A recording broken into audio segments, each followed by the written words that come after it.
এই যে আমার বিয়ানকে দেখে আমি বুঝতে পারছি কিভাবে করা হয়। ওই যে হাতে পানির মগ, তো চোখে পানি, এই আচ্ছা পানি এখানে আচ্ছা ঠিক গেছে। আছে, মানুষ যে কান্না করে, কান্না করলে চোখ দিয়ে কি পানি বের হয় না অন্য কিছু বের হয়? যাই হোক, খাওয়ার বের হয়? পানি তুমি ওখানে দিছো। খাওয়ার পানি হোক, ওই পানিটা যখন এরকম বাইয়া বাইয়া মুখে পড়ে তখন কি খাও না? মাঝে মাঝে তো মুখেও চলে জি যায়। না, মুখে যায় না। না থাক, তোমারই মনে হয় গেছে। গাইস আপনারা কি জানেন, জান্নাত যখন কান্না করে ওর নাক দিয়ে চোখ দিয়ে পড়ে, সেগুলো আবার এই জায়গাতে মুখে যায়, আবার চারটে চারটে জীবনেও না। ছোটবেলায় খাইছে। ওই ভিডিওটা আমি যদি পাই খুঁজে আপনাদের সাথে শেয়ার করবো। নির্ঘাত ওকে ঠিক আছে, আরো দিবা দাও। দিতাম না।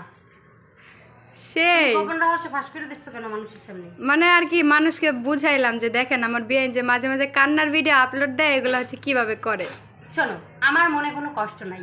সো মানুষের জীবনে যদি বা মানুষের লাইফে যদি কখনো কোনো কষ্ট না থাকে, তাহলে সে কান্না কেন করবে? এখন কান্না সিচুয়েশন বুঝে করতে হয়, এর জন্য মাঝে মধ্যে পানি ইউজ করি, আর কিছুই না। তো